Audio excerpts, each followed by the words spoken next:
student achievement stuff. Basically celebrating student achievements and what they've done too. I'd like to call the meeting to order, 6 p.m. on January 27th. Let the record reflect that all board members are present and Michael Butler is present via Zoom. Pledge of Allegiance. Do we have our flag? Digital flag land. 1 second. Oh, man, that was my one job. No, it's your job. Charlie, I got a flag. I went to YouTube and pulled up a flag. He's getting a flag. 1 second. I thought we ordered one the last time. Wait here, I'm gonna move. Okay. It's right here. I'll move it. There we go. I'll get out. There'll be a flag, a physical flag next time. I pledge allegiance to the flag of the United States of America and to the republic for which it stands, one nation, under God, indivisible, with liberty and justice for all. Oh, that sounded so good. Are there any changes to the agenda? No change. No changes, okay. Board appreciation. Dan? Okay. It is my pleasure to recognize our 5 board of directors. Month of January is Board Appreciation Month. They all donate their time and efforts on the behalf of our children. And so I'm going to go ahead and read a proclamation from Governor Bob Ferguson and then just walk around and shake the board directors' hands. And one of the reasons why we're doing it the order we are is we have cupcakes for the board directors that we want, and kids that we recognize also. State of Washington proclamation. Whereas the mission of Washington's public school system is to ensure that all students achieve high levels and possess the knowledge and skills to be responsible members of a democratic society and enjoy productive and satisfying lives. And whereas Washington's 295 locally elected school boards of directors and 9 elected educational service district boards are the core of the public education governance system in our state. And whereas the districts and regions they lead serve more than 1.1 students, have a combined annual budget of over $20 billion and a people. And whereas school districts play a crucial role in promoting student learning and achievement by creating a vision, establishing policies and budgets, and creating clear standards of accountability for all involved. And whereas school directors are directly accountable to the residents in their districts and regions, serving as the vital link between members of the community and their schools. And whereas school directors and ESDs provide a passionate voice of advocacy for schools and the welfare of school children. And whereas it is appropriate to recognize school board directors as outstanding public servants and champions for public education. Now, therefore, I, Bob Ferguson, Governor of the State of Washington, do hereby proclaim January 25, 2025 as School Board Recognition Month. And so, just want to thank all of you and representing your constituents and most important constituents, the children. Interesting, this will be my last time doing this with you guys, so I've been doing this a long time, but I appreciate all your work, your dedication, and making the students the champions of what we're trying to do. So thank you very much for coming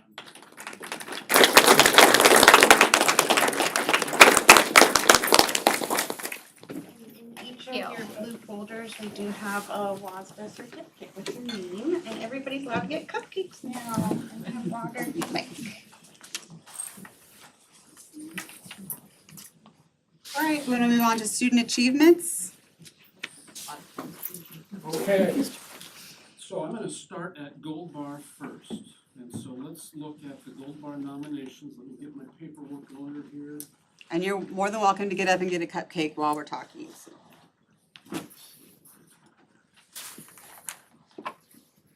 Andrew, you gotta start handing them out then. You can just throw them. So Gold Bar, the month of November is Addison Baumgartner here.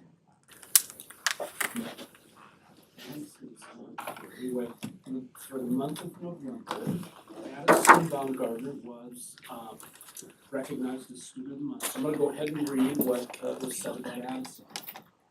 Addison's creativity shines in multiple ways. One of the first things that comes to mind with Addison is her ability to be creative problem solver. Doesn't matter what it is, she just loves to help. And her ideas are often something we did not think of. Addison is a creative thinker, which to me means she is thinking beyond what is right in front of her. She connects classroom learning to real-life issues and experiences. Her inquisitive nature drives her to ask questions and wonder about things. But she does not stop there. Addison will come up with a creative and possible answer to a question. Addison's creativity with her artwork is evident that she takes special care in completing work that she is proud of. Thank you, Addison, for sharing your creativity with us. This is Christian, first grade teacher at Gold Bar. Thank you, Addison.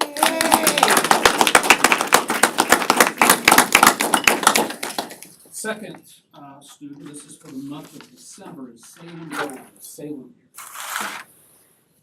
here. Okay. So this came from second grade teacher, Mrs. Heather Rummel.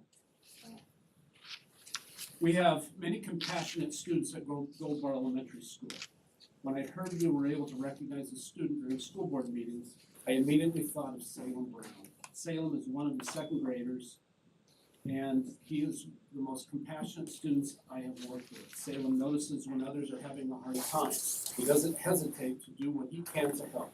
He will share, give something he has to others if it will bring a smile to their face, and is always willing to help. He includes everyone. Salem quietly helps others or fixes problems whenever he can. Not only do I notice this, but so do his classmates. Everyone wants to spend time with Salem, sit near him, work with him. He exudes kindness and compassion. Thank you, Salem, for being you, for showing others kindness, compassion, and understanding. You are noticed and appreciated and cared for, just as you care for others. So thank you, Salem.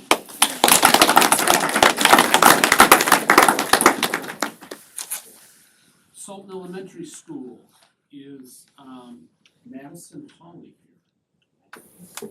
Yes, she's here. All right, Madison. So Madison was recognized as a fifth grade student for Madison's leadership. The comments that are here, Madison Holly has been a great student, friend, and worker. She regularly volunteers herself to help out around the school and has great ideas for making Sultan Elementary School a better place. She is a fantastic kid on top of all of that. We are so proud of Madison. Great job, Madison.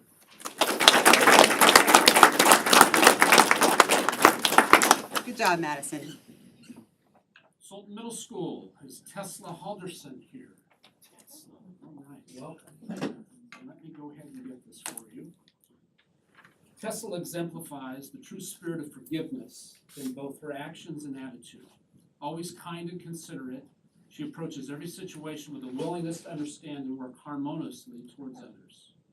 Her dedication to hard work is evident in everything she does, as she strives for excellence while showing patience and compassion. What stands out most is her remarkable ability to forgive both herself and others, demonstrating emotional resilience and keeping understanding of the importance of growth and empathy. She is mature, and her commitment to fostering a supportive environment make her a deserving candidate of the Soaring Skyhawk Award for the month of December. Great job.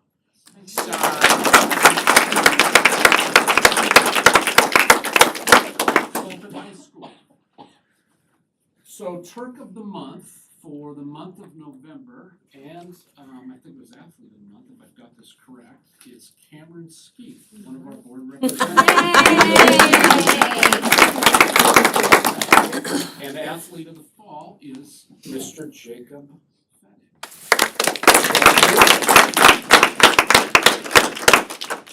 So our athletic director, Mr. Hill, Chris Hill, presented Cameron and Jacob with a certificate for being voted Sultan High School Female and Male Athlete of the Fall. So congratulations to both of you. Yay. And come back next month, we will have more remarkable students to hear. Did you get the December Turk of the Month? Did I miss December Turkey? Did. Oh, yeah, I was gonna share those, I know those. Oh, Maddie Pels and Bella Webb, SHS Turks of the Month for the month of December. No, Bella's not here. Is Maddie here? Bella is here? Nope. No. Bella, no, she's right now actually in Olympia for with HOSA, so she's my other rep.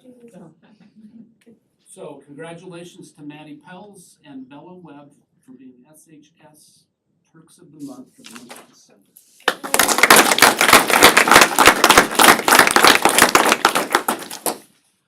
And feel free to leave. You guys don't have to stay, but we appreciate you coming and us being able to recognize you for all your hard work. Good job, you guys. Please. Congratulations.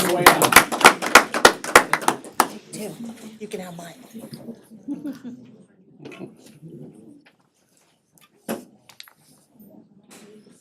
There's some seats if you guys want to come up. All right, consent agenda. Do we have a motion to approve consent agenda? Motion to approve consent agenda. All in favor? Aye. Aye. Opposed? All right. Public input. We have no questions asked at the last meeting that need to be responded to. All right, guidelines for public comment. Our board has adopted policy procedure 1400 for meeting conduct, and this policy and procedure are available on the school district website. If you would like to speak, we have a sign-up sheet by the door, which I have now. Some reminders, total time allowed is 30 minutes. Each speaker has a maximum of 3 minutes. Public comment period is the only time that the public is recognized to speak. It's not a time for dialogue between the board and the public, but rather an opportunity for the board to listen to individuals on educational issues, and board members are encouraged to listen attentively. The board chair or superintendent might ask a speaker a clarifying question or respond to a specific comment. If you have a specific question or issue that you would like the district to follow up on, please let us know and someone will contact you within 72 hours. Finally, please remember that your words have impact and you, not the school district, are responsible for your words. We ask that you help us model for our students what a respectful and inclusive community looks and sounds like. All right, tonight, Cheryl, you're first. I'm not used to seeing Jeff's name with a no by it, where, and we missed you last. My gift to you tonight. Hi. Hi, I'm Please Cheryl. set the timer. Sorry, go ahead. Great, I'm Cheryl Ricciavuto, and I'm here tonight representing the Sky Valley Music for Life chapter. You've heard about it before, I've talked to you about it, but there was just a letter that's gone out from the mothership in Seattle, recognizing that we're the 14th chapter. There's another one going in Monroe soon for the 15th chapter. So it's pretty exciting. I wanted to give you a little bit of update what's going on. We've had quite a few instruments donated, so that's one of the things that we do. We take instruments that are under people's beds, in their closets, in their cars, wherever you keep them, and that they're no longer used. You donate them to Music for Life, and then we refurbish them. We have them refurbished and then redistribute them back to the school district. And the school district then selects who they who they distribute the instruments to. It's intended to help those students who otherwise couldn't participate in band because of the cost of instruments. So the instrument stays with the student throughout their high school, throughout their career in band in the school district, and then they give it back and it stays with the district, and it gets loaned out to the next student. So it's a pretty good program. Like I said, we've had a number of instruments donated. 4 of them have been refurbished and sent back to the district. More are on their way. Right now, we are working on getting more donations. You can never have enough. And we're looking at also fundraising. So we're starting a chapter. We'll be having chapter meetings and looking at ways to fundraise, because the repairs cost money. And so we have to be able to pay for those repairs. The sponsors for this chapter include the Sky Valley Arts Council. And there's going to be a fundraiser Friday, May 16th. I know this is a long time notice, but mark it on your calendars. Take 17 is gonna be performing up at the Startup Event Center. And so there will be music to listen to dance to if you'd like, and we're still working out all of the details, but we're really excited about that because they're a really great band. They played at the Ho Ho Holiday and they had a holiday concert at the Wagner Center this winter in December. So that's, I hope, if you need a copy, if you haven't seen the letter, I brought extra copies. I assume you have because they were wanting it posted on the website. So I don't, do you have it, Kayla? You do? Okay, great, you got it already. So the other thing that I said there were two items that I wanted to speak to, and the other item is just about the safety of students under the circumstances of the efforts to deport students who and families who might be here deemed to be without documentation. And I know that schools are supposed to be a safe place for our students, and I heard the Superintendent of Public Instruction speak to that on the news this afternoon, and just hoping that there are guidelines that this district will do. He had some guidelines, and I hope that WASDA also puts together something that will help the school district develop some guidelines so our students can come to school and feel safe. Thank you. Thank you. Thank you for doing the Music for Life. That's awesome that you're Yeah, great, thank you. taking that on. Appreciate that. Toby. Hi, Toby Day, right? hi, I'm Toby Day. I'm a senior here at Salton High School. And I wanted to give some student input on the 4-period schedule possible change, because I know that student input hasn't really been shown that much. And I can say from what I've seen about it, how I've thought about it, is that especially as a student who goes to Snow Isle, I don't see how a 4-period day would be sustainable. I've done math thinking about how a 45-ish period day for an entire year, so a class for an entire year, is roughly the same amount of time as a 90-ish minute class in a semester. And that's not even considering the fact that classes wouldn't be able to be exactly 90 minutes, meaning that you would have less time to learn in a shorter period of time. Meaning, as a student, you won't be able to retain as much of the information as you are being given, making it overall harder. And as a Snow Isle student, I'm only able to have 3 classes here with a 7-period day, and also being someone in band as my big extracurricular, it was tough for me to squeeze it in with a 7-period day, but I was able to.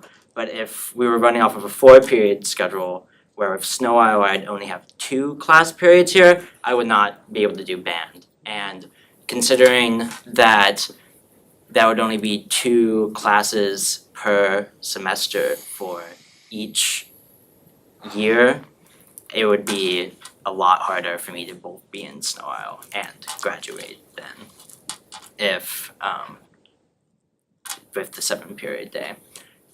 Obviously, it's not, I know you guys have done your research into it, and I'm sure you have all those things. I just wanted to give kind of the student input of how hard it would be as a student, especially say I was a junior and I was going into my senior year with the new schedule, and anyone going into the new schedule. It'd just be hard to both adapt and also be able to work under that schedule.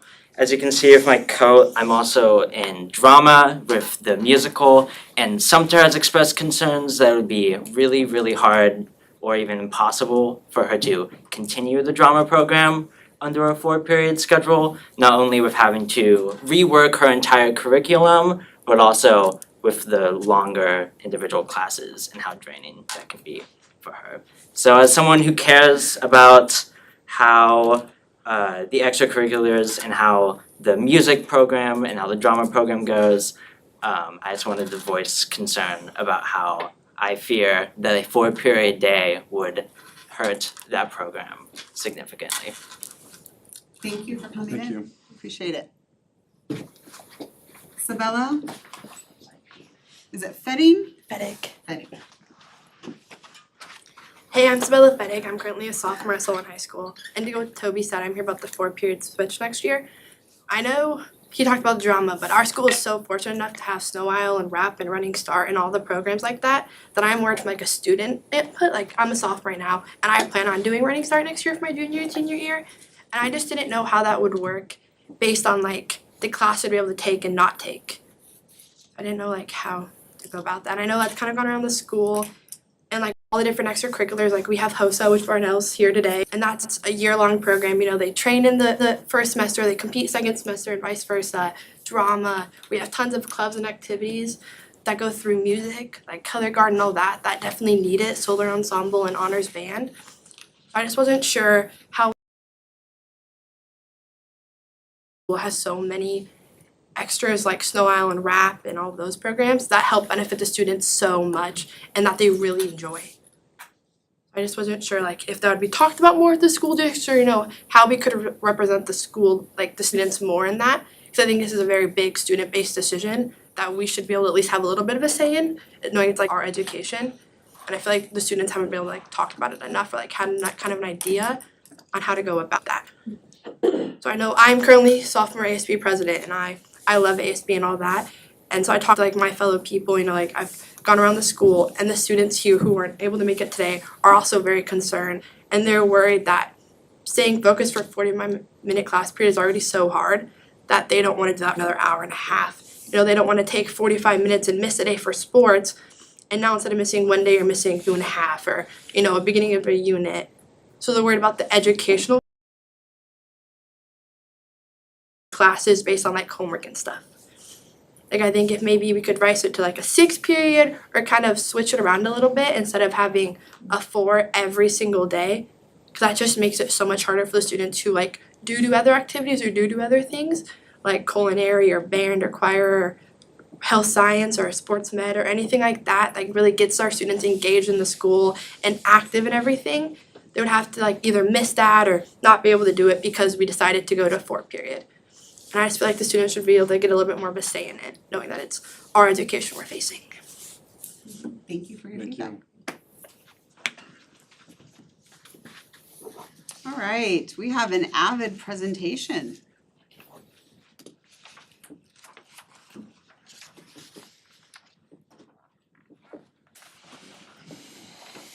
Kayla, do you have my PowerPoint. Girls, come on over.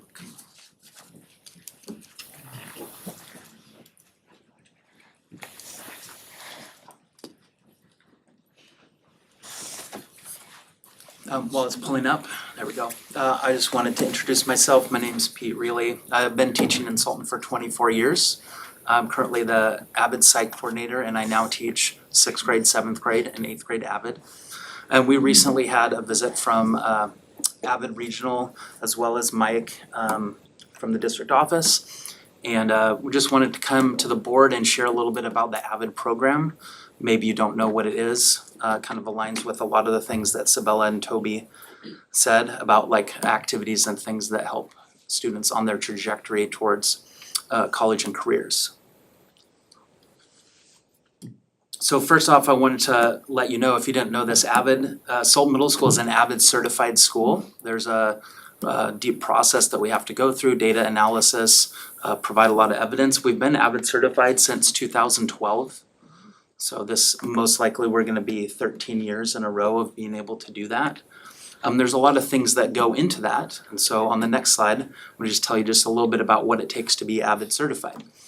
It means that students are thriving in an environment where academic expectations are high, that there's research-based activities and collaboration in all their classrooms, that there's systems and structures that focus on the needs of the students.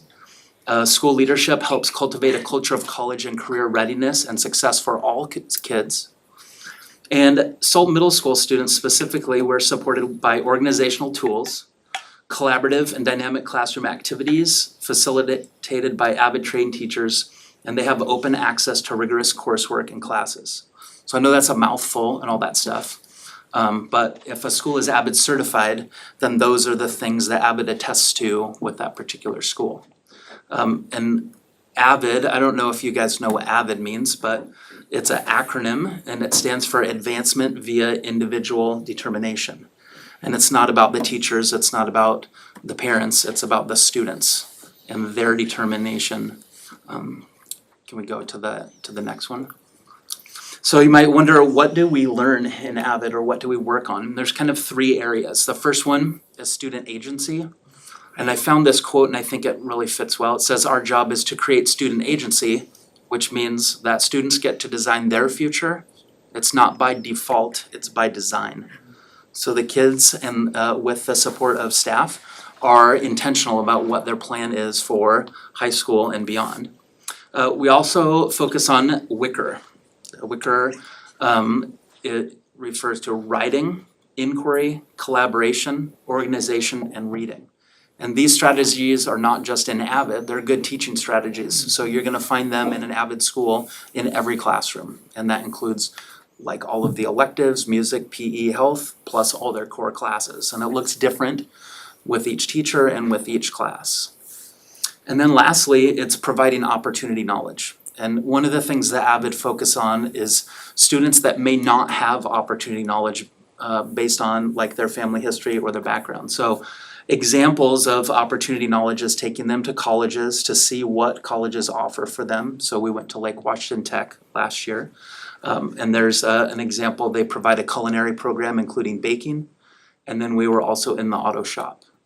And then the third one is like getting them out in the community and finding out what other careers and stuff are out there beyond just things that you might think about. And we went to the Groeneveld Dairy last year and kind of exposed them to like what are the different jobs and careers related to agriculture. So all of these things are part of the AVID program that's supported by Sultan School District, by the middle school, and we also have AVID at the high school. But I thought probably better than me talking about AVID, what you guys would want to hear is from some of the students who are in AVID and how that's made a difference for them. So I'm gonna turn it over, who's gonna go first? I'm gonna turn it over to Rosie. And I'm just gonna ask them to introduce themselves and then tell you a little bit about how AVID has helped them. My name is Rosalie McKenzie, and AVID has helped me realize that I am better than what I have been. Just like, it's brought me to see my opportunities in a wider display. I've realized that there's so much more to my future than what has been described to me. For example, I want to go to WSU for college, and there are options for me other than just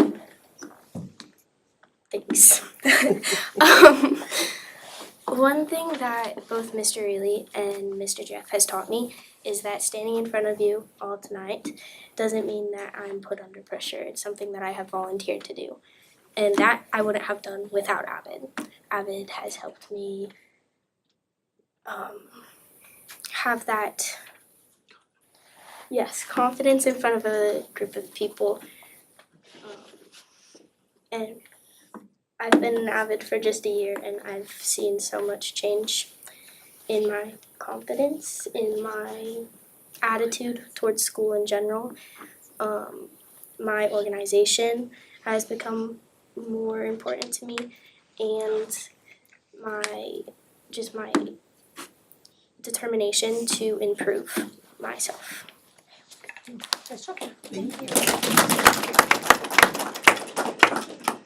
My name's Lauren Curl, and I've been at the AVID program for 3 years, since 6th grade, and I've definitely felt a difference being in it.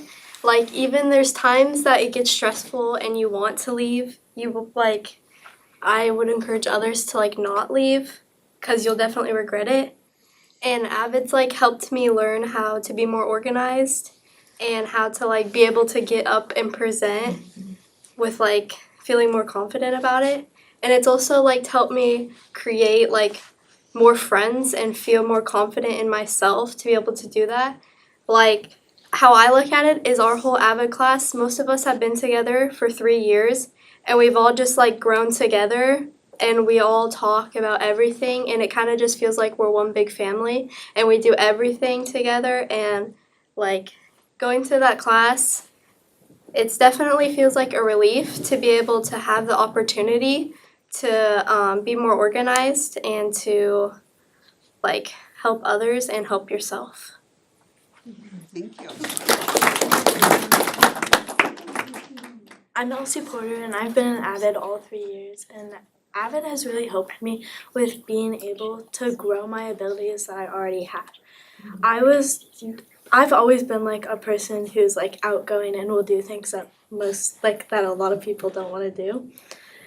But that has taught me to let, like Mr. Ely and Mr. Jeff have taught me to let other people get those opportunities to do it and not be just me, and have other people help you with it so you're not doing it by yourself. And like in ASB, I've been in ASB all 3 years and I'm the vice president currently. But that has taught me that just because you are in ASB, you don't need to be in every other extracurricular, and same with AVID. So Thank you. Hi, I'm Cherish Jones. I've been an AVID for almost a year now, and AVID has helped me be a lot more organized, be a lot more upfront, able to speak in front of all of you guys today. If it was me at the beginning of AVID, I wouldn't have been able to do this. AVID has helped me become more organized. I've been able to keep up with my work when Mr. Jeff or Mr. Ely, they actually give me a reason to do my work, give me a reason to stay in AVID. There's been multiple times where I've wanted to leave AVID because I get overwhelmed, and Mr. Jeff and Mr. Ely both give me reasons. And AVID is really good because AVID is good because it can just help with so many different things, including grades, your outside extracurricular activities, and being a lot more confident, not just with other things, but yourself. I do a lot of extracurricular activities, and I get super overwhelmed at times when it comes to doing work, and AVID helps me with that a lot because I do 4 sports and then web, and it's just all a bunch at once. And Mr. Jeff helps me with my work almost all the time in class and gives me good reasons why I should stay on top and basically just be my best. Thank you. So just wrap up by saying thank you for giving us the opportunity to share, and we would love to have you come visit if you're ever available. Thank you so much.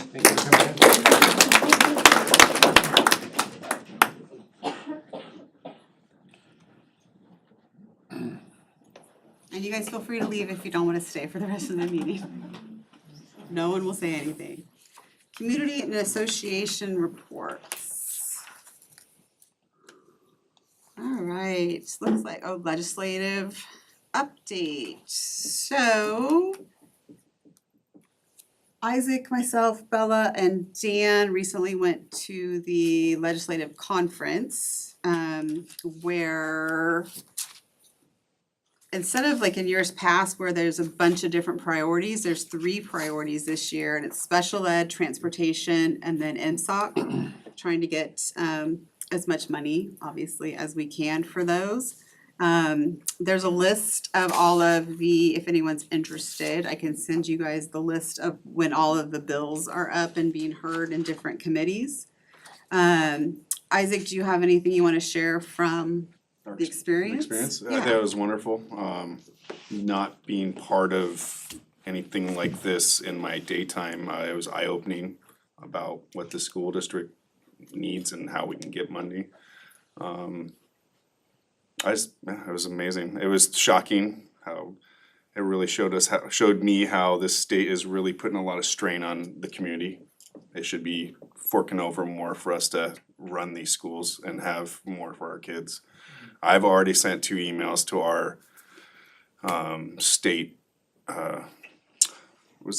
not senators, but the legislators, trying to get them to look at the big 3, which is what she just talked about. So I had a great time. It was really talking to all the different superintendents and other people that were there. There was a lot of good networking and exposing me to stuff I'm not used to. So just knowledge is the biggest thing.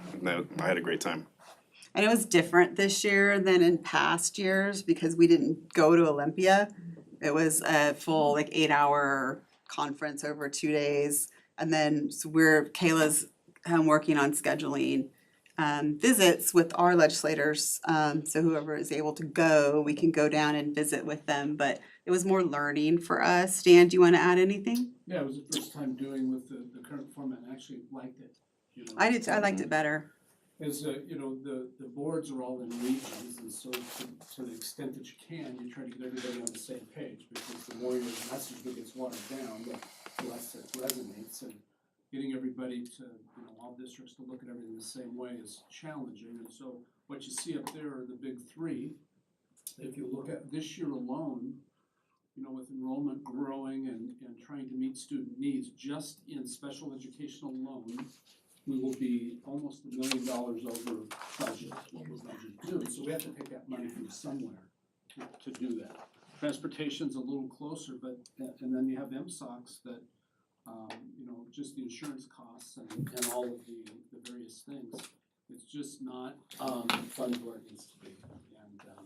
And so it was, I enjoyed it in this format. We'll still go down and visit with legislators, but, you know, past experience, you know, we'd get all of the board members from a certain region together and everybody on the same page, and they go meet with the legislature, everybody's talking about their own thing.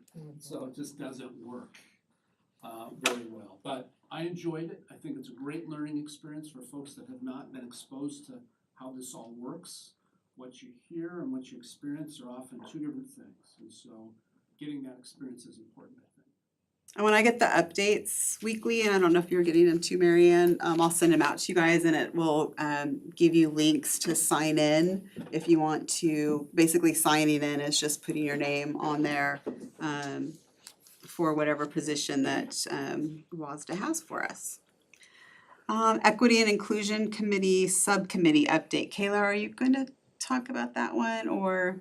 So we have our first meeting scheduled, and so that'll be to kind of go through what the committee's gonna focus on, and specifically looking at policies, procedures, and language around things that can be displayed in classrooms, as kind of a first class, and looking at other school districts to see what they're doing, how we can best fit that to our school district, and then we go from there and just review all the policies that would have anything to do with equity and inclusion, and we get public's input too once we get established. Great, thank you, Kayla. Do we have any other reports, associations? No? Oh, yes. So just an announcement, in recognition of Board Appreciation Month, SCA has made a donation to the Sultan Food Bank in honor of the Sultan School Board, and so we just thank you for your efforts and wanted to let you know we had made that contribution. We appreciate that. Student voice, Cameron. Hi, I'm Cameron Skeeth. I'm a senior at Sultan High School, and usually I'll have someone usually sit next to me. That is Isabella Webb right now. She is, as I said, in Olympia right now. So it's just me today. Something I'm going to talk about, I'm going to start with some sports going on. Right now we have boys and girls playing basketball right now, actually, at the high school. So they have some home games right now. It's a doubleheader. So that's going on right now. So if you're like, JV and varsity. Boys and girls varsity. My bad. JV girls, boys, yeah. Schedules. Anyway, continuing. And then moving on to our ASB, as they say, for December, the Turk of the Month was Maddie Pels and Bella Webb. As we do, basically, it's where teachers nominate the students they felt have been really doing well at that month. But we also at the high school do Staff of the Month. So that's where the students actually get to decide who they feel has been really showing just being an amazing teacher or staff member that they really thought deserved that. And this month for December was Sean, our janitor. So we love Sean. We love Sean, absolutely love Sean. He is the best. He is, and he is the best dressed. And the best dressed, I tell you. He knows how to coordinate. Him and his hats, actually, his fedoras. I can say, guys. So have you ever seen Sean? Just congratulate him. Sorry. So he's that. So that's for Staff of the Month. And then this last weekend we had winter formal. Talked to a lot of students. They enjoyed it. They had some fun. Since we did kind of switch our Hoku kind of to our Tolo vibe and switched our Tolo here to be winter formal. So people enjoyed that. I heard good things from that when I was talking to some students. And then some other is me and Bella have been working, going into our other schools and our other, right now we're starting with our elementary schools. So me and Bella, have finalized dates to go out into our, Gold Bar Elementary and, Sultan Elementary. So for, Gold Bar, we will do every second Wednesday of the month, starting in February, and then every third Wednesday of the month for Sultan Elementary School. We're starting that all in February. Because we're a big believer that, yes, we are from the high school, but we represent all students, and we really want to make sure all students feel heard and their input is heard here as, again, the school board makes decisions for us. And then for the high school, we had finals this last week, so finished up our first semester, and we'll be moving into our next semester this week. And that's what I got. Thank you, Cameron, appreciate it. Community report. Dan, are you gonna go over these dates or? Yeah, let me get that up here. So upcoming dates, 1/31/25, which is, I believe it's Friday. Team Network of Snohomish County fundraiser dinner at Sean O'Donnell's in Everett at 5 p.m. On the 5th of February, Sky Valley Chamber of Commerce networking luncheon. It's February 5th at noon, which is a Wednesday. And then on the 7th of February, Sky Valley Community Awards, Friday, February 7th, 2025 at 5:30 p.m. And then I would say on Valentine's Day, February 14th, the position for superintendent closes. And then we'll be, I think she's gonna update that, but that is an upcoming date that's coming right now. I think tomorrow effectively starts second semester. Sarita, is there some senior parents are doing something this coming up weekend? Yes, this coming weekend, they're doing the rummage sale. And so, and I believe there's also a 50-50 raffle at Good Brewing coming up. So Tomorrow night. that's, thank you, tomorrow night. Yeah. 50/50 raffle at Good Brewing, 6 to 8 tomorrow night. Awesome, Can thank I you. ask where the rummage sale's gonna be? Startup Event Start at Center. Event Center. Saturday and Sunday. I'll find the times, cause I think I have it in an email, so. You can always go on to Facebook, our 2025 senior parents. They've also put it out on all the other local social medias too, on Facebook pages. Awesome, thank you you. very much. Mike Marin. Good evening, directors. Thank you very much for the opportunity. I'm going to kind of bookend with the Avid visit from last week. January 15th, we had Dan Novick, who is our implementation specialist. Avid keeps changing the words we just get support from them. And so he is our implementation specialist. This is the first year worked with him. We had a great day visiting the high school in the morning and the middle school in the afternoon. And I'd like to just give you some commendations from him through his perspective. The first one was Avid elective students at middle school and high school are motivated to learn and grow. And that was evident in what he saw, what we saw. And high school and middle school site teams are working to tighten up recruitment and selection procedures for the Avid elective. And so that was an ongoing conversation with both Carissa and Pete and the administration in both buildings. I have two more commendations. High school and middle school admin teams who are Avid champions. They believe in the power of partnership and their students. And the last one is caring teachers. So many, but Pete, Carissa, Katie, even though she was absent, stood out for their leadership and culture building, which was evident in their teams and kids. Some recommendations, because it's always nice to counter them. Pete spoke of the instrument that they do for evaluating where they are in the various aspects of Avid. It's called the Coaching and Certification Instrument. It's a fairly long process to go through because the team has to talk about where do we see evidence, where do we not, and so it takes quite a while. That's a good deal of their time in site teams is spent on that. So, and like Pete said, the certification is part of this process. But using that instrument as a tool to really help teams assess what's happening, and then the growth and help identify the gaps and where to fill. So that was one recommendation. The second recommendation, widen the circle of AVID trained educators to strategically plan professional learning. So they have Summer Institute. We have sent many teams to various places from Texas, I think California, Washington, I think so they have Summer Institute, there's Pathway trainings, which are just, they're much simpler and not the multiple days. And then they have AVID professional learning modules, which are ones that we can do, and they're basically online. And so that's not the favorite because you have a different experience when you get to go to something. So, so there are registration and options for schools to send teams this summer. And then the last one is to train student tutors. Move to tutorials in place of collaborative study groups. There was one specific and it was interesting, he put that in recommendations because we know why they were doing that, because it's an 11th and 12th grade group. And so to get them both what they needed, we needed to make sure that that was happening. So, but I think he would like to see that tutorial process. And kudos to Katie. I just have to say, it was amazing. Her sub knew exactly, you could not tell that it was a sub. Because what was done is we walked in, the kids walked in, and they just did their tutoring, their tutorology. So the tutorology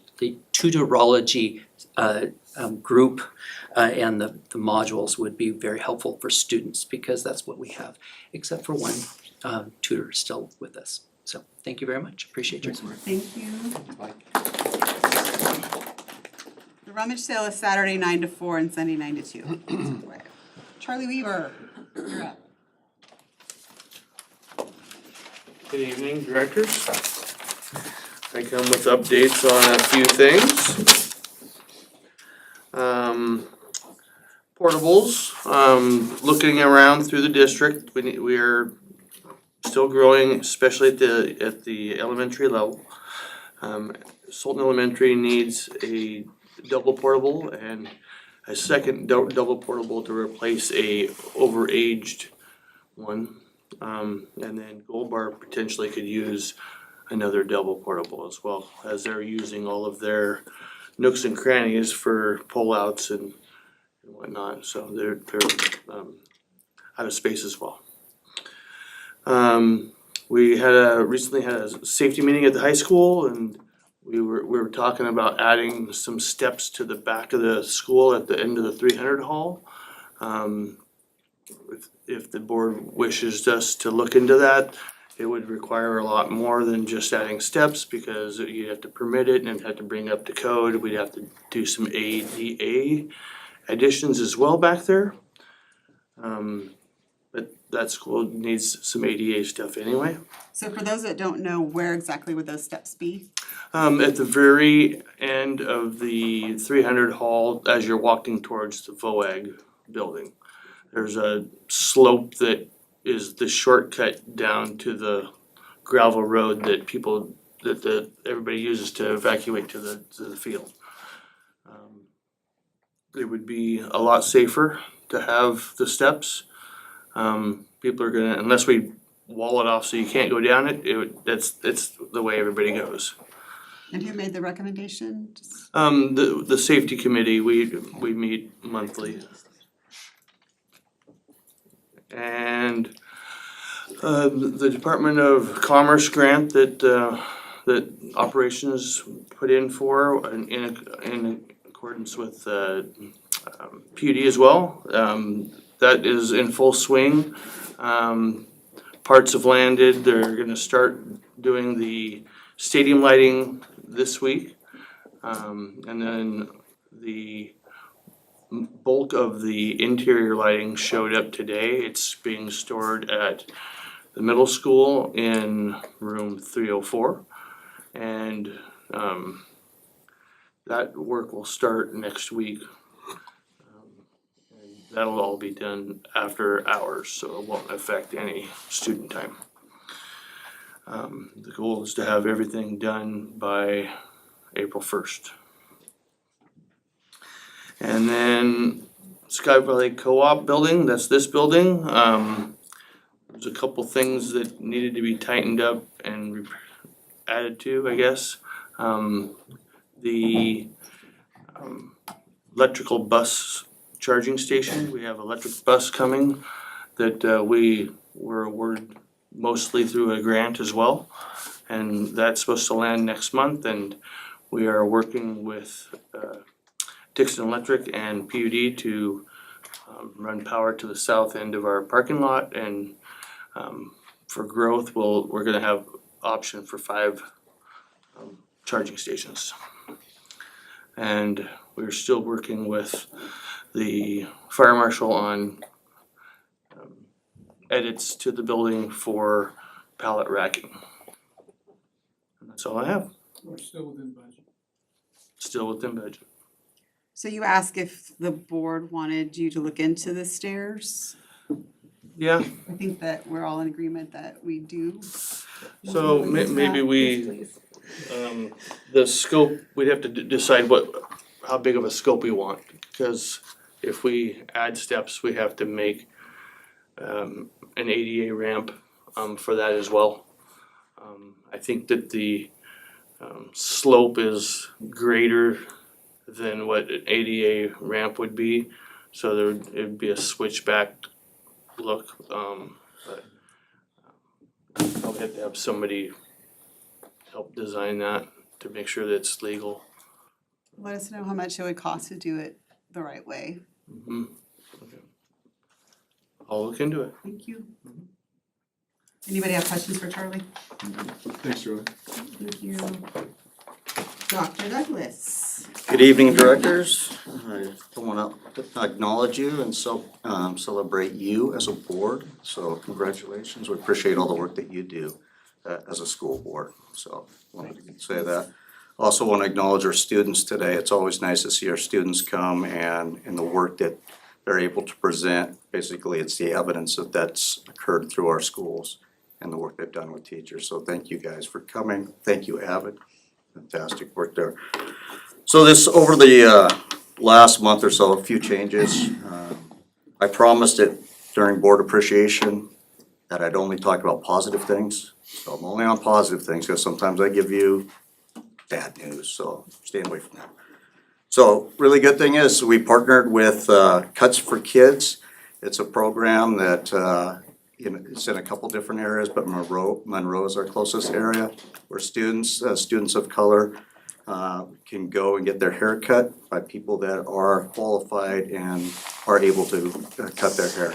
So we've had, there's free gift cards for students to go, and we've had 9 of our students were able to go.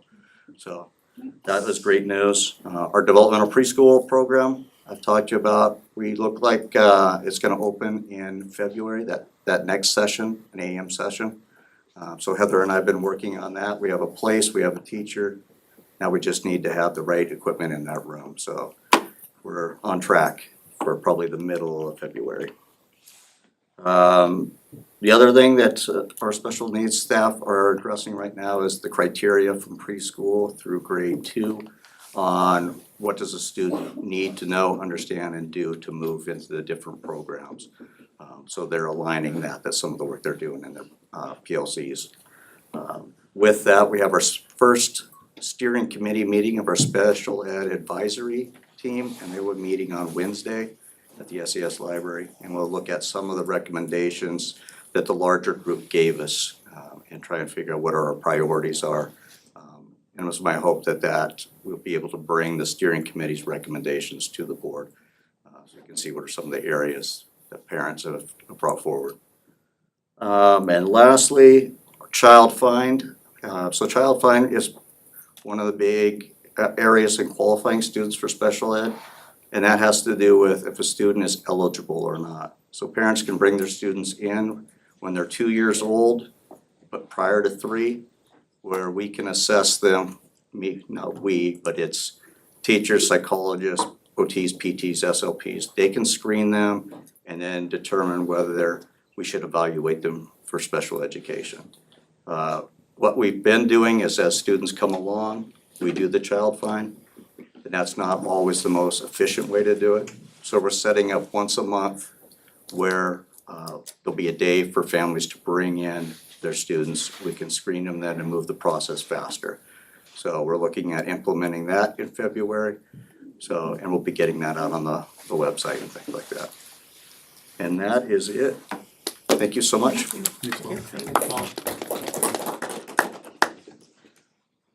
Dan Ballard, you're next. All right, good evening, directors. All right, so yes, a full report for you. We're glad to report we are caught up now after the schedule and the holidays and everything. So some of this was shared last time, but we'll just go through the January enrollment report. For our traditional, we are 61.38 above budget. For our ALE programs, we are 6.76 below, which gives us a total plus of about 55. So that's obviously a positive result. I did check the apportionment reports with OSPI this afternoon, as late as 4 o'clock. They had not posted the January reports yet. January, again, is when we true up to what is the actual enrollment and then the difference for our shortfall on what we've been underpaid for the prior months. So, but they have, typically that report is published by the 26th, but I did not see it as of 4 o'clock this afternoon, so. What's the forecasted amount? About 715,000-ish, Mike. That's my estimate based on some tools that we have, but like I said, I'm awaiting that report to lay that side by side. And then just some of the regular graphs and so forth. Total enrollment, annual average, full-time equivalency, 2028. Next one is kindergarten. Kindergarten, again, very, very similar to what we had in 21-22, but below where we were in 22-23 as far as our kindergarten enrollment. And then the graph showing where our actual is versus our budget. You can see, as we just mentioned, we've been significantly above budget. Kind of a little bit of a smiley face there, started a little high, dipped down, and then back up. There, so. Next graph. And this is our ALE. Started off, spiked in the month of October, and then has been kind of flat, slightly declining in the months of November, December, and January. And then this one is one that I've added a few months ago. Again, this is head count. So typically you hear me talking about FTE, full-time equivalency, because that's what drives dollars. But in this particular case, we're looking at space. When you're talking about space constrictions, it's how many bodies, how many head count are there, not how many full-time equivalencies are there. So you can see district-wide head count overall growing. There's a linear head count projection there, but ticking upward. Next graph. And then this is your building head count, so each colored is for each particular one. You can see the most pronounced one is at Sultan Elementary School, where it's really has ticked up a lot. Next. And then this goes by building as far as what is the permanent class capacity, that's that red line. So that means what was the building designed for versus what is actually in the building. So it gives you a difference between designed capacity and actual head count, bodies in the buildings. So for Gold Bar, next page. Sultan Elementary, you can see the slope is even more pronounced there, so that tells you the growth that we're seeing above 700 as of that count. Next. Then this is the middle school.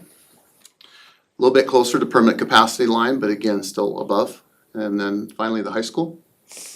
And there's the high school, so all of those again. And those are graphs we'll just continue to maintain and update on a monthly basis.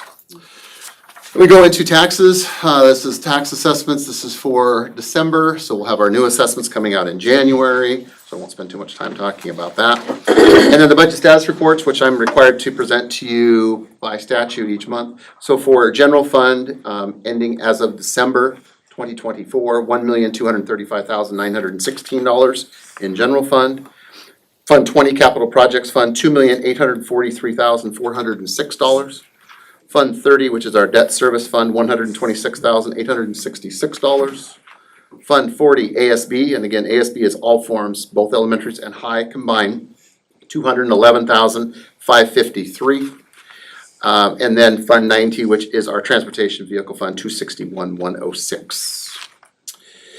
And then we go into our exceptions reports as far as where are we. This is salaries and benefits. Salaries and benefits through through 1/3 of the year, so we're at 33.3% of the year, 4 months, we're right on budget, 0.0% variance. There are some departments that are above, some that are below, but overall, we are spot on right now as far as the variance is concerned through the first third. Next. Material supplies and operating costs, that was mentioned as one of the quote unquote big three that we're looking at. That's what MSOC stands for. We're 4.5% below. That's not uncommon that we see expending on material supplies and operating costs to be slow in the fall and winter months, but then ramp up significantly when we get to spring, and then spring into summer, it tends to ramp up pretty significantly. So even though it is down now, which is a good thing, that number will shrink as we get through the subsequent spring and into summer. And then next. And then this is all, we're 0.9%. So when we take salaries and benefits and material supplies and operating costs, we're just about 1% below proportionate share. So a third of the way through the year, we're just 1% below a third expended. Okay, next. All right, now I know it's a little hard to read and the choice of colors was maybe not the best, but this is the first projection as far as fund balance is concerned. I had told you that I would bring you something this month as far as looking forward on where we anticipate being in August of 2025. I went through and took the old format and broke it out even more. We're looking at individual revenue codes. Each colored column is a different month, okay? So you can see starting with January, white is February, March, April, May, June, July, and August, all the way across. And then on the next page, is a graph that basically shows each of those colored months and how it looks in a graphical representation. So you can see January in the orange, and then going, your high water mark is your gray bar, okay? And then you drop down in May and June, so April is your gray bar, May is yellow, June is your low, and in the red. And then you start to jump up some in June and then some in July. Right now, anticipating 1.1 million, just a little north of 1.1 million. Now, there is a number of factors, as I had also already mentioned, is the actual report has not yet been released. I had hoped that it would be, so at least I could give you a verbal saying how close is my estimate to actual, but I don't have the actual report yet. But there are a number of things. Okay, if you can go back to that one. Down at the bottom, I just put down here, I call them works in process or unknowns down there at the bottom, and they're a little hard to read, but these are some things that we still need to consider, okay? Annual state revenues, again, official, typically that's on the 26th, we're hoping tomorrow. But we need to look at, retirees. What are we gonna have as far as retiree cash outs this year? Leave cash outs. What are Department of Natural Resource revenues anticipated to be? I put in $10,000 a month, but they are very unpredictable. Cutoff as far as how we do bills at the end of August, revenue accrual, supplemental assignments. And one that I did not put on here, which I apologize, but I thought about later, is transition to kindergarten. Transition to kindergarten, we were made aware by OSPI a couple of months ago. The program has been very popular, witnessed by our district alone. We had one last year, we now have 3 sessions of that program this year. Likewise, it's been very popular in other districts around the state too, and the state made us aware, OSPI made us aware, the state very well could run out of money to fund that program because of how popular it has been. They were told that they would undertake, apologize, told that the legislature would undertake this as one of their first actions going into session. They have not taken any formal action on it yet, okay? Not sure what to make of that, but as it sits right now, if that was not extended, monies for that would run out in May. What that means is you would not receive those revenues which are built into this model for the month of June, July, and August, which is about 28.5% of your annual amount, which is about $250,000-ish, somewhere in that ballpark. So if that were to happen, that would be a $250,000 revenue take out of this model as it currently stands right now.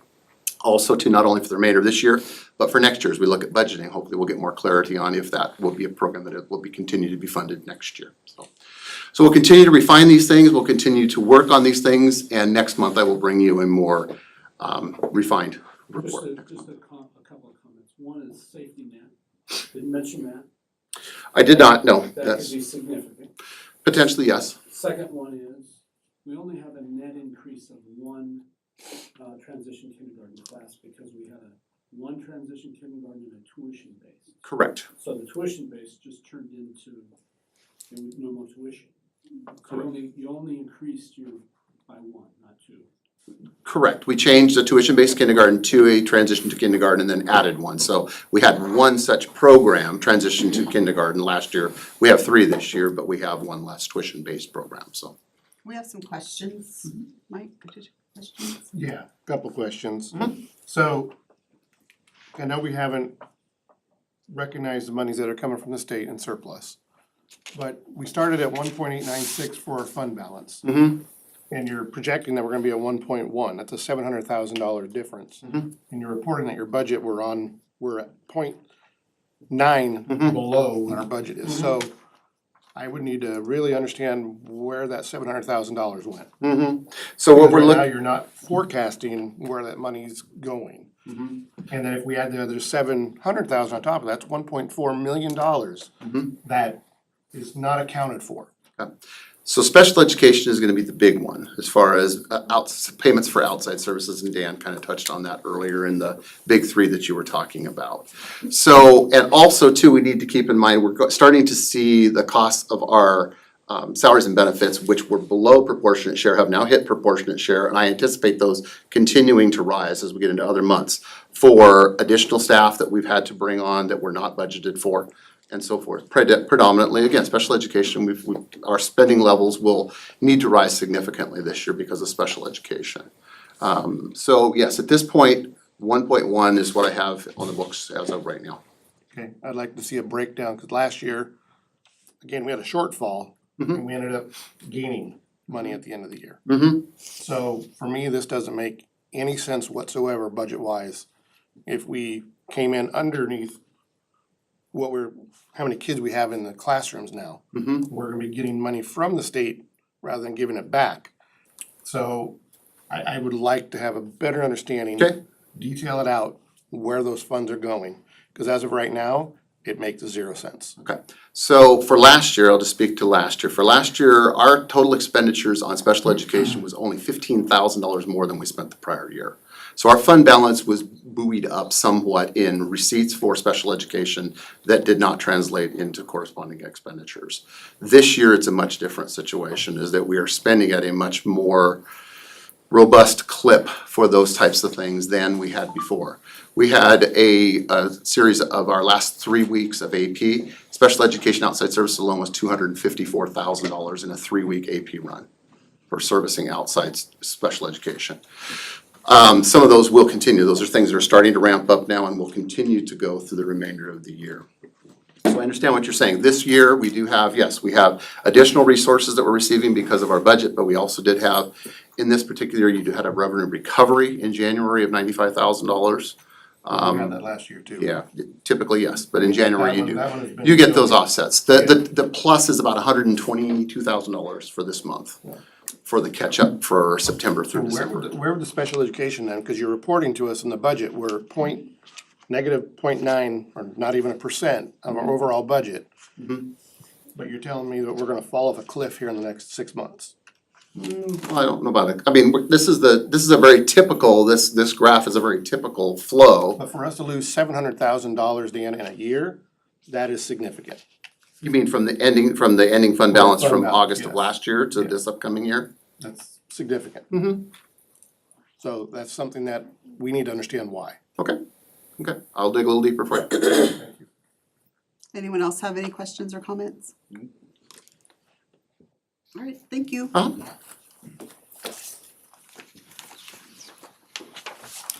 Approval of donations. Dean? Yeah. You wanna start with the technology in the room? Yes, Technology? Dave. Dave? Hi. You're on, Dave. Yeah, hi. Hey, you guys, a great room, right? The majority of the stuff in this room was donated to us by various places. Microsoft gave us all the big giant TVs. That microphone in the ceiling's like $3,000. They gave us one of those. Other school districts were going away from desktops, so we volunteered to go grab their desktops, and that's what we're using to run all the technology in there. So all in all, our final price tag on this room was about $1,500. So worth everything that you see. Thank you, Dave. I really like this. Aren't those great? I That was a really, third of the $1,500. I really like this. And Taylor. And Taylor, my guys did such a wonderful job. They swarmed this place over winter break and got us all up and running. Awesome. Oh, yeah, and our maintenance, gotta give a shout out to those guys, they hung the TVs, we did it, they'd be crooked and broken. And they really helped us out a lot. Why you guys are asking why we like this? Is that not the coolest thing ever? And then look, it's wireless charging. Sorry, I just was really impressed. And thank you for your patience, it's all very modern technology and we're not used to that, so we're learning it at the same time that we're using it. It looks like a big screen, because this is 9. These are some red. And I'll tell you just, Like it. just for Dave and all the technology folks, there's a history of utilizing what have been other people's sort of, what we're gonna get rid of, we have found useful. There's a history of that, years and years and years of it. Hand-me-downs. And, you know, unfortunately, I think Microsoft has now put a policy in place that they're not gonna do this. Yeah, they're choosing to throw these in dumpsters now rather than giving them to schools. Wow. But thank you, because it looks like we spent a ton of money on all this stuff and we didn't. And that's because of you guys, so thank you. Appreciate it. Great job. Foundry 10, which is a philanthropic organization that we work with them on a yearly basis to get grants. They donated $4,480. I don't see a purpose there. Do you remember what it was for? Curriculum was part of it. Curriculum is part of it, okay. So one part that's not there is we also at Sultan High School, Matt Wiedemann applied for a heavy equipment simulator for I think $33,000, and so that's gonna go into our CTE program. Trying to really beef that up, and there's several grants that are still pending. There was some interaction on email today. You know, part of the challenge that we try to do is overcome the barrier. You know, a beautiful place that we live, we don't always have access to everything, and want to make sure that kids don't have to go elsewhere to get those opportunities. Our SSA, Bethany Pownall, collected $2,500 in a donation for lunch balances to pay off for graduating students at Sultan High School. She's not here today, is she? She's not. Dang it. Okay. I went with her to that event. It was quite beautiful. I thanked her in person, but it'd be nice to, yeah. That's wonderful. Do we know where we stand on lunch balances? Cause I know that there was a listing for staff lunch balances. Yeah, it's not, it's $47,000, And that's student and staff? everybody, yeah. How can we, I know previously we donated some of our, We can try to collect, but there's not really anything we can do. no, I'm saying donate from the From board. us to them. Can we assist in any way? Yeah, you can put the board's, you know, your amount in, any individual can donate. I think the way the laws are written is the problem. What about the staff though? I mean, I get the students, can- like we'll- the staff, there should be something we can We'll do work for on that. Yeah, we'll work on that. I've got a list that I'm gonna reach out. We need to make sure that's not a huge part of it. You know, and when I first started teaching 32 years ago, I can remember when a child in my class was in line, right, if he was a dime short, I either had to give him a dime myself or I couldn't eat. That's not how it works now. If you wanna eat, you eat. We figured it out. That's just the Alright. facts. Thank you. Yeah, motion to approve the donations? Do I have a motion to approve the listed donations? I motion to approve a listed donation. All in favor? Aye. Opposed? All right, passes. Thank you, everyone, for getting those. Is Michael still on? Is Michael still on? No. Okay. So I'm marking him. Cause I made a note, now that we're at business, Michael on Zoom, so I wouldn't forget him, but he's not there. So our first business item is the high school 4-period day schedule. And for those that don't know, I won't go into a lot of detail, but there was a scheduling committee that spent about 30 hours going over all the different types of schedules. Some of the things for the students that were talked about, that were worked out, were things like snow aisle and how to make that work. And that's all been thought of when we went over all the different schedules. Andrea was the best at that, your counselor, because she was like, wait a minute, what about these kids and what about these kids? And so that all was looked into. you guys presented that to us back in February of last year. It's been a long time. You guys then did some other committees, like an implementation committees, to kind of let us know the nuts and bolts of what it would be. We should have done a couple things as a board sooner. We should have looked into staffing a little bit more and a little sooner, and we should have looked at planning time minutes and how the union and how that affects our decision. So we apologize. I apologize for that, because that kind of stuff should have been done earlier. But we spent today going over a lot of that stuff last minute. We have, what I'm gonna present is the board is in favor of moving to a 4-period day. With the understanding that an MOU has to be agreed upon by the union and the district in order to do that. We would give 14 days. Well, Sarita very kindly gave us until February 14th in order to have the decision made if we can come up with an agreement on an MOU. And if not, it would go back to a 7-period day, because that's the only option that we have is the 6, or we go back to our normal 7. 4. I'm sorry, 4, not 6. You guys mark that out. A couple of the concerns were planning time. So the way it is right now, in a 7-period day, teachers have 3 hours and 45 minutes of planning time. Can you clarify the 3 hours and 45 minutes a week, a month? A week. Thank you, because I asked that earlier, Yes, and it's so, a week. yes, thank you. So in a 4-period day, instead of the entire 1 period, like it's in the contract of being for planning, the proposal is to have 90 minutes of that planning time used for collaboration and PLC. The collaboration and PLC time to be decided by the teachers and the groups that are gonna be doing it. Not directed, you have to do it at this time. You can do it during the day, you can do it before school, you can do it after school. This would actually give teachers an hour and 22 minutes, is that what we ended up with, Paul? Yeah. Extra per week of individual planning time. So you'd have 90 minutes of time for collaboration, to work on interventions, all of that.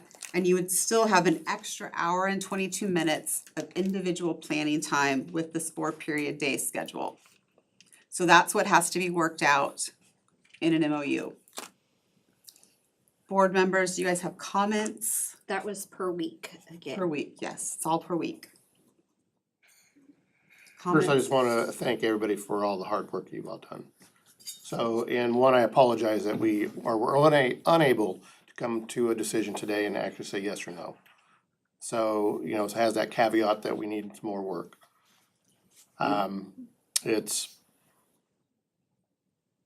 We need to do a better job here, both the board and the administration working together to make sure that we get these in a timely manner so we can get back to you. So I apologize, and we'll do better. But we will be voting on, hopefully, if we get a motion to vote to fully support a 4-period day with the caveat that we have to get that MOU by the 14th of February. Isaac, any comments or? No, I think the delay is needed. We failed when it came to getting all the details with it all, and that's definitely our fault.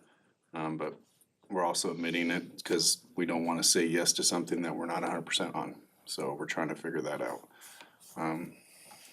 I don't know what else. So it's approval of the concept, but there's these things that have to be worked out. Right. Yeah, but they still can't do any work, Dan. I mean. No, and that's they- why they know, they have So- until February 14th, and then that's kind of, the grace that Sarita gave us was till the 14th, so we're agreeing to it as long as that MOU is done, and then they are ready to go and get going, and they know what they need to do. So February 14th, the day we're deciding yes or no, or is that? The day of the 14th, if an MOU has been reached, then it will go forward. If not, it stays at 7 periods. Mary Ann, comments? My comment was if we agree to try this, that there be an exit strategy built in, so based on, That will be in the MOU, yes. yeah, they were agreeable to making sure that there was an exit strategy for review. Thank you. Cameron? I guess, I mean, I've talked to students. They're not big on it, they're not. It's hard because students aren't used to it. But then you talk to students from other areas that are used to this, they're like, wait, you guys have to do 7 periods?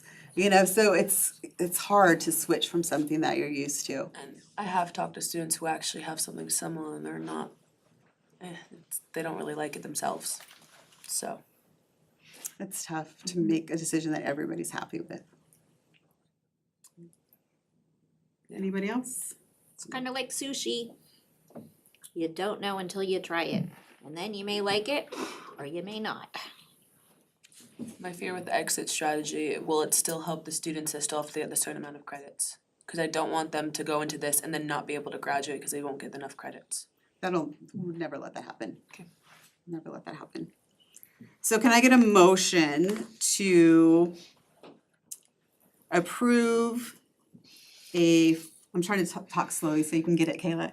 A motion to approve a 4-period day for the high school with the understanding that we have an agreed upon MOU by February 14th. I'm not comfortable with that at this time. You're not with what we just talked about? I'm comfortable with waiting until the 14th for the MOU. But what we're doing is we're saying that we're for this and we're in support of this, and then they move forward then to do the MOU. Because if we're not in support of it, then there's no reason for them to sit down and hash out an MOU if the board is not in favor of it. I am in support of the 4 period that was presented to us. With the caveat, like you said, we have to work through the MOU, because I don't think any other work should be done, any more time should be wasted until Yes. we figure this out. Yes. So Alright. I will motion to approve based on an approved MOU. From teachers. Okay. So, All in favor? Aye.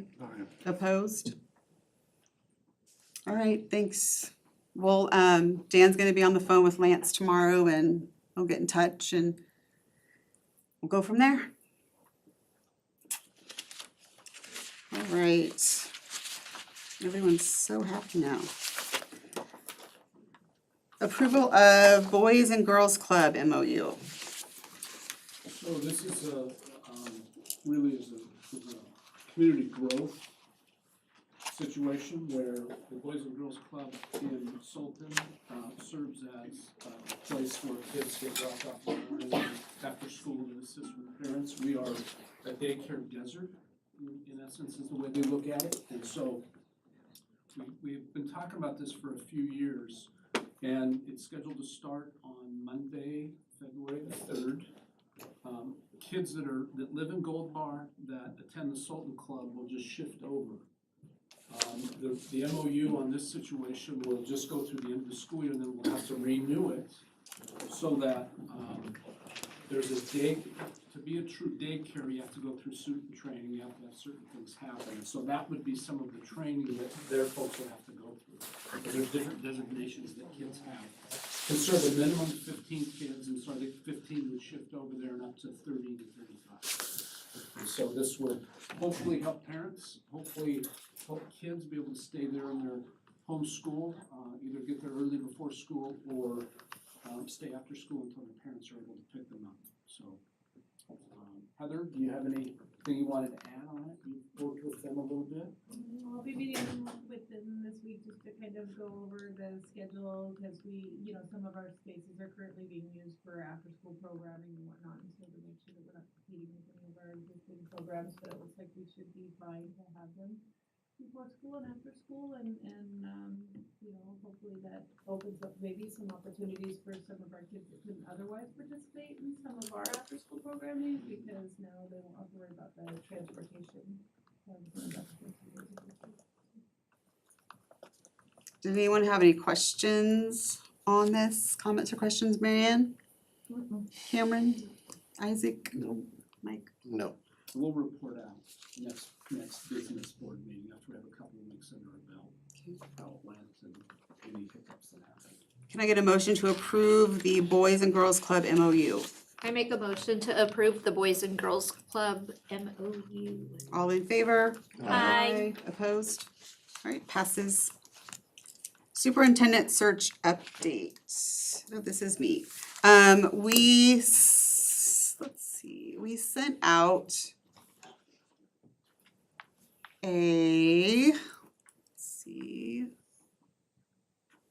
Do you have that on there, Kayla, or probably not? Okay. So we are meeting, the board meets next month to go over all of the candidates.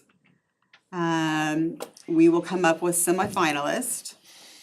We will conduct interviews with the semifinalists in executive session on March 1st.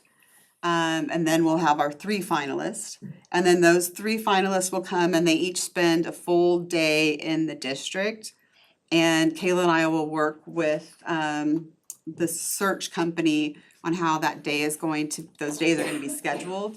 They'll spend it at the schools, district office, and then each night, the board will have dinner with each candidate.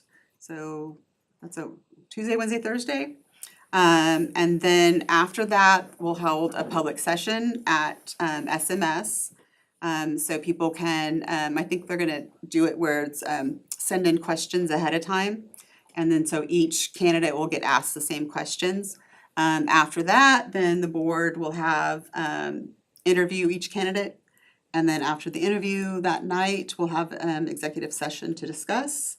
And then on Thursday will be the last one. And then that night, we will do another executive session afterwards to discuss, and then we'll hold a public meeting to give our choice and vote on our choice.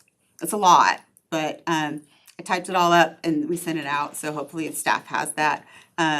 And then we'll let you guys know when we get the schedule done as far as the days they come and spend in the district. And if you guys have ideas of how you'd like to see that, let me know. And because Kayla and I will tell them kind of what we want and make it work. Questions from the board? No. No questions. And I think Kayla sent out calendar invites to everybody, so if you can do that, and yeah, good to go with that. Land acknowledgement update. Making Kayla do that one. So in short, we wanted to work with Mars Miller, who is the administrator for the Sky Valley Indian Education Program, to create a Sultan School District specific land acknowledgement in conjunction with the local board. That way it's accurate, practical, and both parties do it practically. Yeah, and we appreciate the work that whoever did on it. We just want to make sure that it's correct. So. Awesome. Moving on.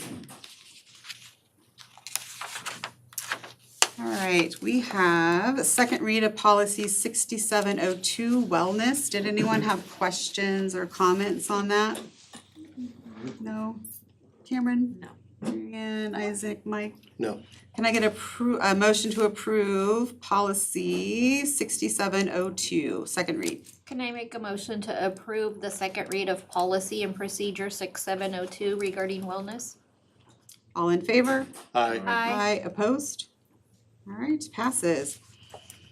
All right, 4,300, let's discuss a little bit first before we do anything. 4,300 is limiting immigration enforcement in schools. There is a WASDA policy for this that other districts have adopted. We have not yet. I know there is a lot of concern with, in the community and with staff as to what they would do if, immigration came into our schools to try to speak to or talk to or take students. So that's why that is on the agenda today.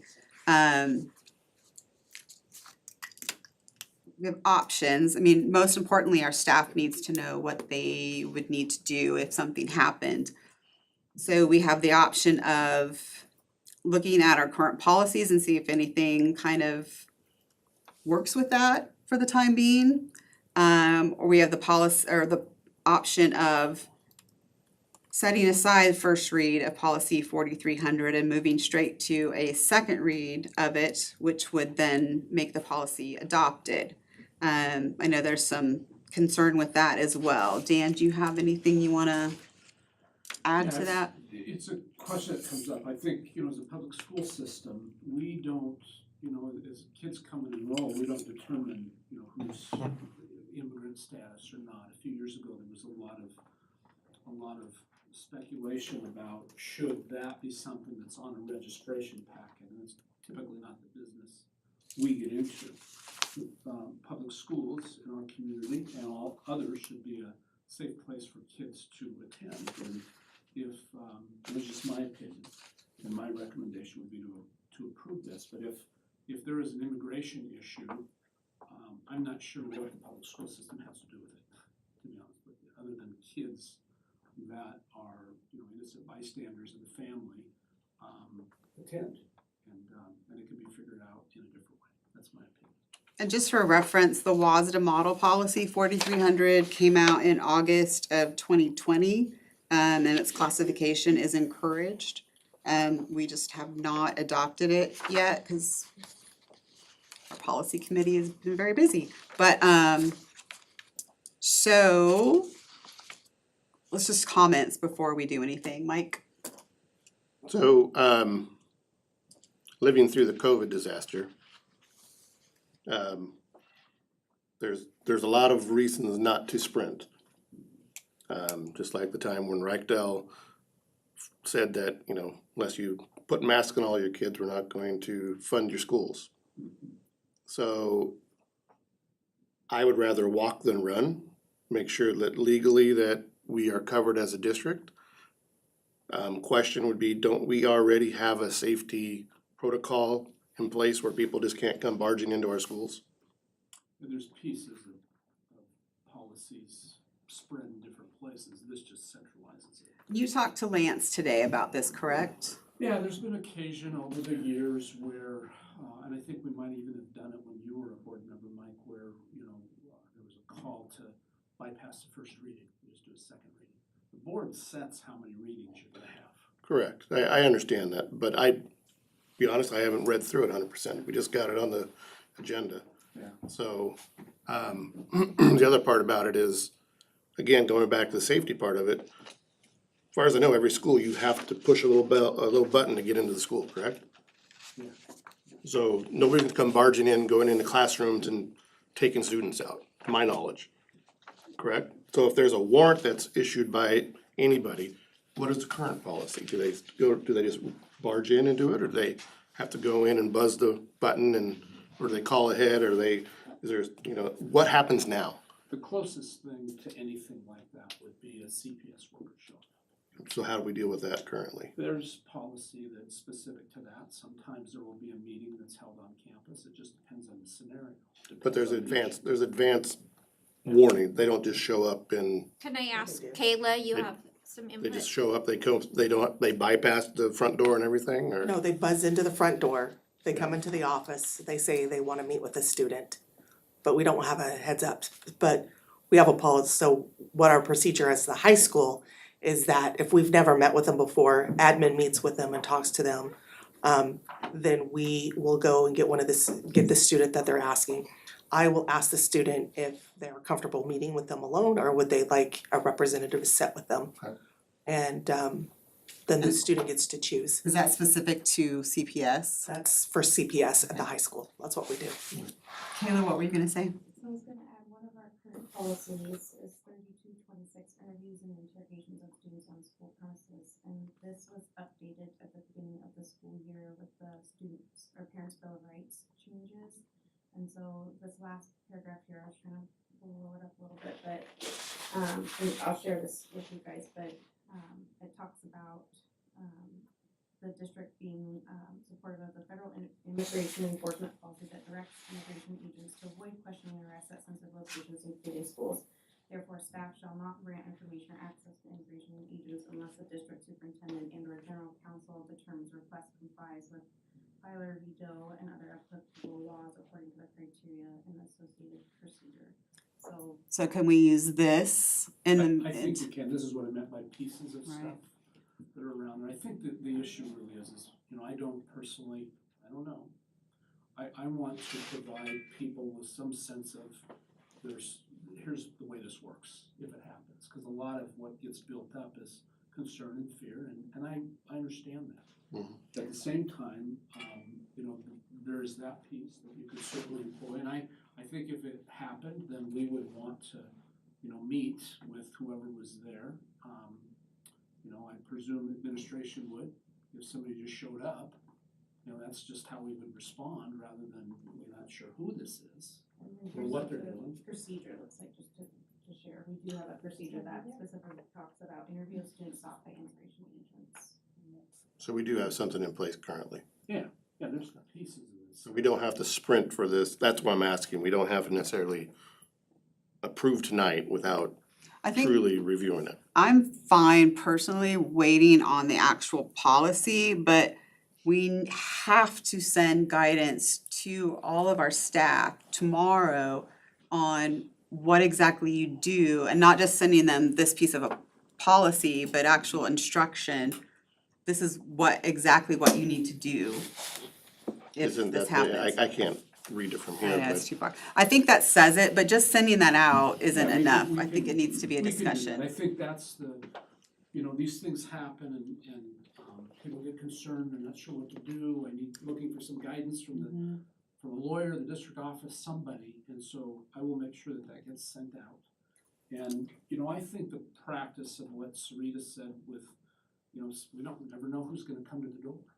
You know, but we would always try to intervene to understand what's the purpose of being there, you know. Well, I've read it and I am for moving forward with it, but that's just me. So what, Mary Ann, comments or? I am comfortable with what we have in place being attached to a blanket email to all staff members that says, if you have questions, see your principal, and the principal saying, okay, this, you've read it, that's what we all know, this is what we'll follow. And I'm fine with that too, but I still, we still, I believe, need to do a first read of this policy, because I still think this policy is important and that we need to enact it. But we could do it as a first read and then have a second read. And isn't what Kayla showed us, policy 4310? No, the one that I was sharing was 3226. So- Okay. This just encompasses a little bit more as far as what exactly So we need to do. So my interpretation of policy 3226 is interviews regarding students in the schools and on the school premises, whereas 4300 would address parents perhaps who are at football game, athletic events, and ICE coming in and trying to scoop them on school grounds during school activities. Is that my correct assumption or am I off? It's limiting immigration enforcement in schools. And so this would be more targeted at parents rather than students, whereas 3226 is specifically No. interviews of student witnesses. So why would we have to have another policy if it's already stated in this policy? Excuse me. This is guidance from OSPI. Policies are put together by And WASDA. put together by WASDA. So we could still do a first read if everyone agrees and read it over, look it over, compare to that, and then when we get to second read, if we don't like it, we don't have to do it. So this is, okay. I'm fine with that. Isaac, Fine with the first read. Cameron, comments or anything? So I think it sounds like we'll vote, but it sounds like we're okay doing a first read as long as guidance goes out tomorrow. Can I get a motion to approve first read of policy 4300? A motion for the first read of policy 4300. All in favor? Aye. Aye. Opposed? All right, and then if I can look it over before we meet next, we can compare, have Kayla send out both of them and we can compare them and see what we wanna do. First read of policy 2340. Religious related activities. Dan? Yeah, you see the markup. Do you see, did anybody have any questions or concerns about, pretty basic changes? Any questions or comments on 2340, Mike? No. Isaac? Nope. No. Cameron? All right, can I get a motion to approve first read of policy 2340? Motion to approve first read policy 2340. Thank you, all in favor? Aye. Aye, opposed? All right, passes. Policies for February are listed on here if you wanna get a head start and take a look. Superintendent's report. Let me go ahead and pull that up.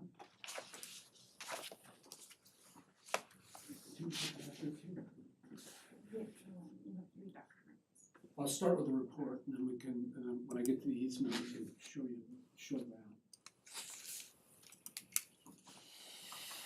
So, actually, go ahead and show it. So the first one is similar to the purchase of the 49 acres. We've started working with DNR on an easement process. You scroll up a little bit, you'll see down at the bottom that site, that area in yellow, that's 3.26 acres. They have to go through and create all the legal language for it, et cetera. And so I don't know what it's gonna cost, they have to appraise it, this process isn't fast. But if 49 acres costed $455,000, then the 3.25 should be $27,000 to $30,000, somewhere in there. We can pay for that with impact fees. And that way we don't have to fool around with any easement issues on that property, and it'll be there for the district and community when you get there. And so as the process goes, an appraisal will happen, I need to sign off on some documents, and then it goes through the slow roll of the state government, and once it's all agreed on, and she'll show you a picture of the legal, right, if you scroll down a little bit, you can see where it is, right in there off of 116th, you can see how that veers up to the north, and we own the property to the south of that line, and there's that easement area that we will, that the district and the community will own soon. So that's just to give you an update. I don't know when I'll be back to you with final documents, might not even happen during my time. But this is all in motion, and just so you know, it just takes some time. Questions on that, anybody? Never mind. Next one is ready for kindergarten.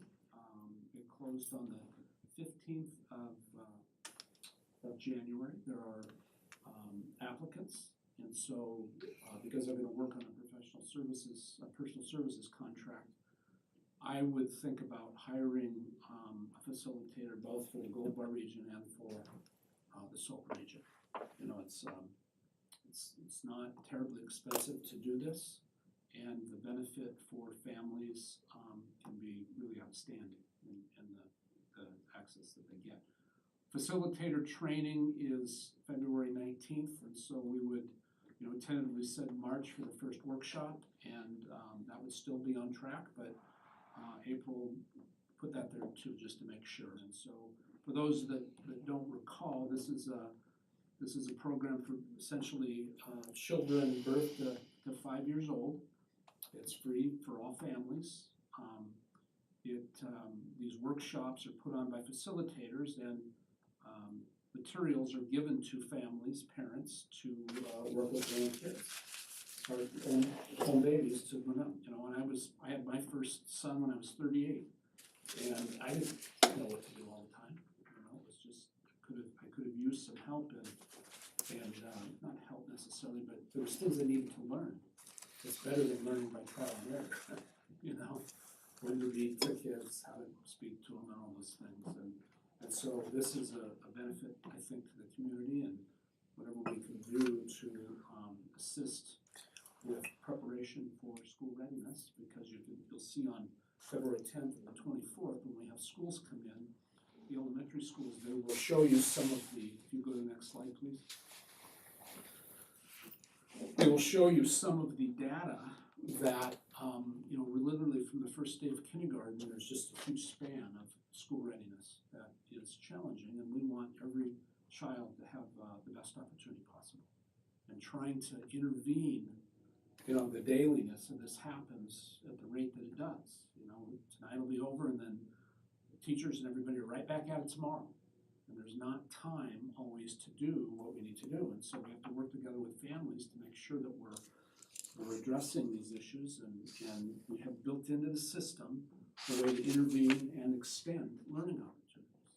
Otherwise, the plane is always flying, and it's very difficult to do what's needed to do when you have a large span of learning needs. And then February 24th will be the same thing. And then if you go to the last one, just wanted to let you know, this is kind of an older issue, but we agreed to put changing stations in our locker rooms. The middle school is almost done. Middle school girls' locker room is almost done. So that they're, you know, it's for all students. People want to change and have privacy. We took out some lockers and put in some what would look like stalls, and the toilet would be in. There's just no toilet in there. It's just a place for kids to go in and change that we needed to do that. So that is just about done in middle school. And one thing that's not on here, Nick Hoffman, the director of the WIAA, emailed today, myself, Sri, and I think Chris Hill, our AD, just really complimentary of our cheer team. They were at a state competition over the weekend, and while there were thousands of people, I think if I read it correctly, our team was walking out, helping clean up garbage and, you know, do those things that good, responsible student athletes do. And they were all impressed. And they also happened to take second at state too. Second at state to boot, so. Yeah, so, yeah. Anything else? Little things. That's it. We have no executive session, correct? Can I get a motion? I make a to motion to adjourn. the meeting? I'm gonna say it again. I'd make a motion to adjourn this meeting. All in favor? Aye. Aye. Opposed? All right, so adjourned. So, what are you doing on February? How did I know? How did I know? You're the one that put it in my brain. It's on Tuesday. I'll send, It's not Tuesday. my students are, this is their project, so they are driving the marketing. And, Let's you see if know, we have anything they to have sign learn before anybody when leaves. it's on the ball, that it doesn't get worse. But they're doing a service Yeah, project. not allowed. Their narrow donor program. Nothing, I And they've just created a didn't whole, know that like, this popped community up, awareness and so I plugged in program there underneath. where It's pretty cool. kids will be presenting And about then when what you this showed me that it does popped for up, I went, people who need stem cell transplant.